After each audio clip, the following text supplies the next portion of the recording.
ಹೊರಟಾಗಿದೆ. ವಿಚಾರವನ್ನು ಅರ್ಥವಿಸಿಕೊಂಡೆ. ಯುದ್ಧವನ್ನು ಮಾಡುವುದಕ್ಕೆ ಯಾರೂ ಇಲ್ಲ ಎನ್ನುವ ಹಾಗೆ ಚಿಂತಾಕ್ರಾಂತನಾಗಿದ್ದೀಯ. ಹೌದು ತಮ್ಮ. ನಿನ್ನ ಜೀವನದಲ್ಲಿ ನೀ ಸೋತದಲ್ಲಿ ಗೊತ್ತಾ?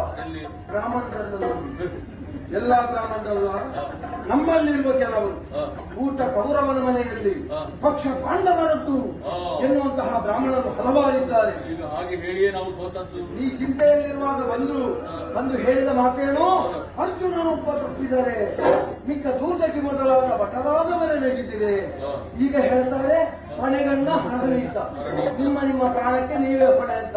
ನಾಳೆ ಪುನರಪಿ ಚಿಂತೆ ಮಾಡು, ಪುನಃ ಬರ್ತಾರೆ. ಅಭಿಮನ್ಯು ಒಬ್ಬ ತಪ್ಪಿದ್ದಾರೆ, ಮತ್ತೆ ಯುದ್ಧಕ್ಕೆ ಹೋಗುತ್ತಾರೆ. ಪುನರಪಿ ಚಿಂತೆ ಮಾಡು, ಪುನರಪಿ ಬರ್ತಾರೆ. ಧರ್ಮರಾಯ ಒಬ್ಬ ತಪ್ಪಿದ್ದಾರೆ, ಎಲ್ಲವರು ತಪ್ಪಿದ್ರೆ ಇವರೆಲ್ಲ ಕರ್ಮದ ಯುದ್ಧ ಮಾಡಿದ್ದಾರೆ. ಬ್ರಾಹ್ಮಣರು ಯುದ್ಧಕ್ಕೆ ಅರ್ಹರಲ್ಲ. ಯಾಕೆ? ಕೆಂಪಗಿನ ರಕ್ತ ಬಿಡು, ಕೆಂಪಗಿನ ಮೆಣಸನ್ನು ಸರಿಯಾಗಿ ಪದಾರ್ಥಕ್ಕೆ ಬಳಸುವವರಲ್ಲ, ಅದಕ್ಕೆ ಖಾರ ಆಗುವುದಿಲ್ಲ. ಹಾಗಾಗಿ ಗೆಣಸು ತಿನ್ನುವುದಕ್ಕೂ ಮೆಣಸು ತಿನ್ನುವುದಕ್ಕೂ ಸಾಮರ್ಥ್ಯವಿರುವ ತಮ್ಮ ದುಶ್ಯಾಸನ ನಾನಿದ್ದೇನೆ. ಏನು ಮಾಡ್ತಿದ್ದಮ್ಮ?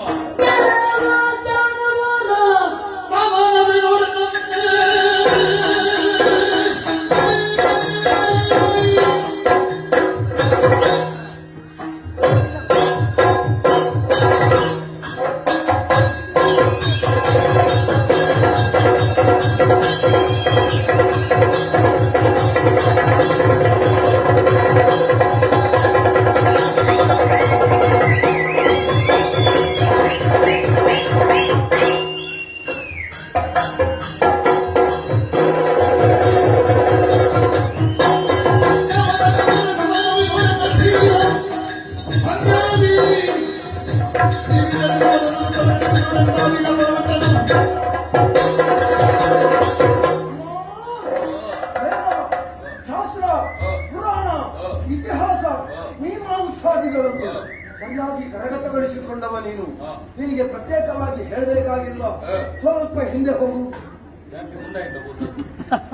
ನಿನ್ನ ಯೋಚನಾ ಲಹರಿಯನ್ನು ಹಿಂದಕ್ಕೆಕೊಂಡು ಹೋಗು. ಈ ಹಿಂದೆ ದೇವತೆಗಳಿಗೂ ದಾನವರಿಗೂ ಸಮುದ್ರಮಠನ ಕಾಲದಲ್ಲಿ ಘನಘೋರವಾದಂತಹ ಸಂಗ್ರಾಮ ಏರ್ಪಟ್ಟಿದೆಯಂತೆ.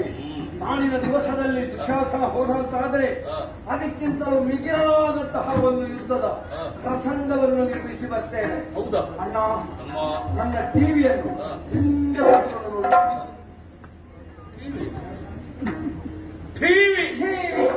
ಒತ್ತು ಟಿವಿಯನ್ನು ಒತ್ತಬೇಕು ಅಂತ ನಾನು ಒತ್ತಿದ್ದೆ, ನೀನಿರುವಾಗ ಸರಿಯಾಗಿ ದೂರವಿಲ್ಲವನ್ನಿಟ್ಟಿದ್ದೇನೆ. ಯುದ್ಧ ಹೇಗಿರಬೇಕು, ನೀನು ಹೇಳಿದಂತೆ ಆಗಬೇಕು. ಆಯ್ತು, ಇರಲಿ.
ಒಂದೇ ಒಂದು ಶರದಲ್ಲಿ ನಿನ್ನನ್ನು ಸೋಲಿಸದಿದ್ದರೆ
ಉಂಟು ಸ್ವಾಮಿ. ಮಾತಾಡು.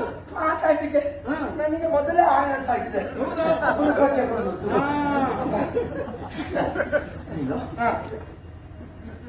ಮಗು ನಿನ್ನನ್ನು ನೋಡುವಾಗ ಮನಸ್ಸಿಗೆ ಆನಂದವಾಗುತ್ತಾ ಇದೆ. ಆನಂದ ಆಗ್ಲೇಬೇಕು. ಗೋವಿಂದನ ಅನುಗ್ರಹದಿಂದ ಎಷ್ಟು ಪರಾಕ್ರಮವನ್ನು ಸಂಪಾದಿಸಿ ನಿನ್ನನ್ನು ನೋಡುವಾಗಲೇ ಗೊತ್ತಾಯಿತು ಗೋವಿಂದನ ಅನುಗ್ರಹ ಅಂತ.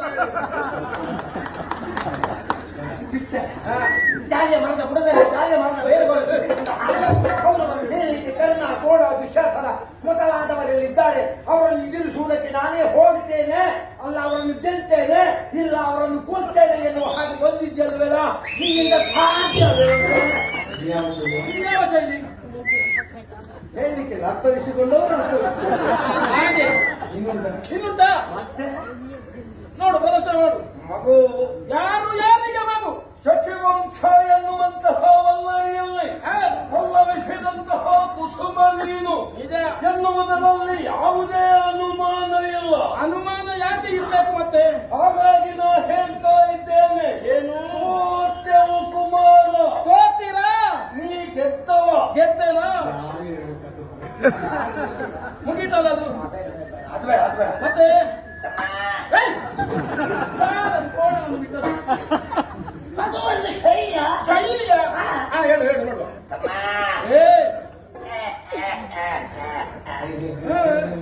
ನೋಡಿದೀರಾ ಗಣಿಮ ಮಹಿಮ ಗರಿಮ ಲಕ್ಷ್ಮ ನಿಧಾನ ನಿಧಾನ, ಎದೆ ತುಡಿತ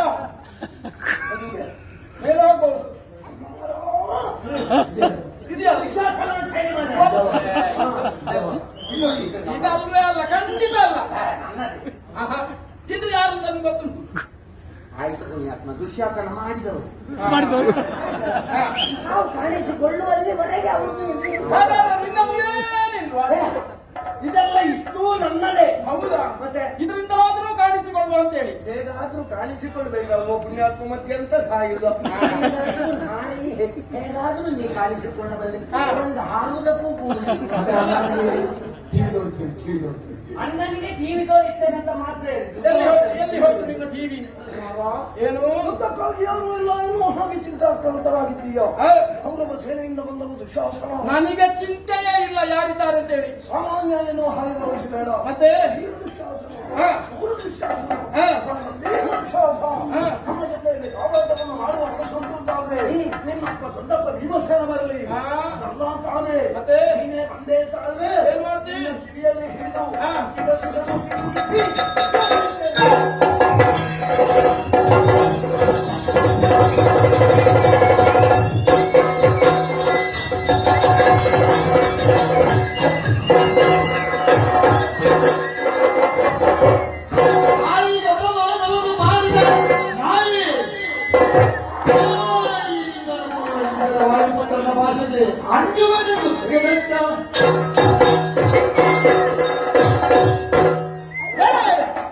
ಎಲ್ಲಿ ಹೋಯ್ತು ನಿನ್ನ ಪರಾಕ್ರಮ?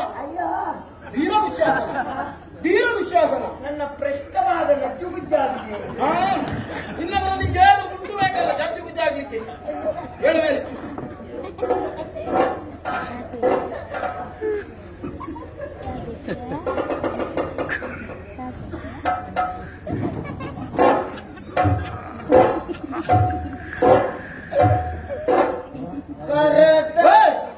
ಅಂಕಿಯನ್ನು ಸರಿ ಹಿಡಿದುಕೋ. ಬಿಟ್ಟ ಸಂದರ್ಭದಲ್ಲಿ ತಲೆಗೇನು ಹೇಗಾಯ್ತದೇನು? ನಾ ಎಲ್ಲಿದ್ದೇನೆ ಅಂತ ನನಗೆ ಕಾಣಿಸುವುದಿಲ್ಲ ಈಗ. ಅದು ನೋಡುವಾಗಲೇ ಗೊತ್ತಾಯ್ತು ನಿಮಗೆ, ಎದ್ದು ಬರುವಾಗಲೇ. ಅಲ್ಲ ಪುಣ್ಯಾತ್ಮ, ಏನು ಯುದ್ಧ ಅಂತ ಹೇಳಿದ್ರೆ ಹೀಗಲ್ವಾ? ಆ, ಒಂದು ಮಾತು ನನಗೆ ಮೊದಲೇ ಹೇಳ್ತಿದ್ರೆ ಹಾ. ಇಷ್ಟೆಲ್ಲ ಕಟ್ಟಿಕೊಂಡು ಬರಬೇಕಾದ ಅನಿವಾರ್ಯ ಇದು ಗೊತ್ತಿಲ್ಲದೆ ನೀನು ನೇರವಾಗಿ ಬಂದದ. ನಾ ಯುದ್ಧ ಅಂತ ಹೇಳಿದ್ರೆ ಸೀರೆ ಹೇಳಿದಾಗ ಅಂತ ಮಾಡಿದೆ. ಅದೇ ತಪ್ಪಾಯ್ತು ನಿನ್ನದು. ವಿಶ್ವಾಸನ ವಾ. ನಿನ್ನನ್ನು ಕೊಲ್ಲಿದ್ದೆ ನಾನು. ಕೊಳ್ಳು ಆಹಾ, ಕೊಳ್ಳ ಕೊಲ್ಲುವುದಿಲ್ಲ, ಕೊಳ್ಳು ಕೊಲ್ಲುವುದಿಲ್ಲ. ಕೊಳ್ಳ. ಯಾಕೆ ಗೊತ್ತಾ? ನನ್ನ ದೊಡ್ಡಪ್ಪ ಹಾ. ಭೀಮಸೇನ ಹಾ. ಅವರ ಬೇಟೆ ನೀನು. ನಾನು ನಿನ್ನನ್ನು ಕೊಂದೆ ಎಂದಾದರೆ ಅಂದು ಮಾಡಿದ ಶಪಥ ಬಂಜೆಯ ಆಗಬಹುದು. ಯಾವುದು? ಹಾಗಾಗಿ ನಿನ್ನನ್ನು ಬಿಟ್ಟಿದ್ದೇನೆ. ಹೌದು. ಹೋಗು. ದೊಡ್ಡ ತಂದೆಯವರ ಹೆಸರನ್ನು ಹೇಳಿಕೊಂಡು ಬದುಕಿಸು.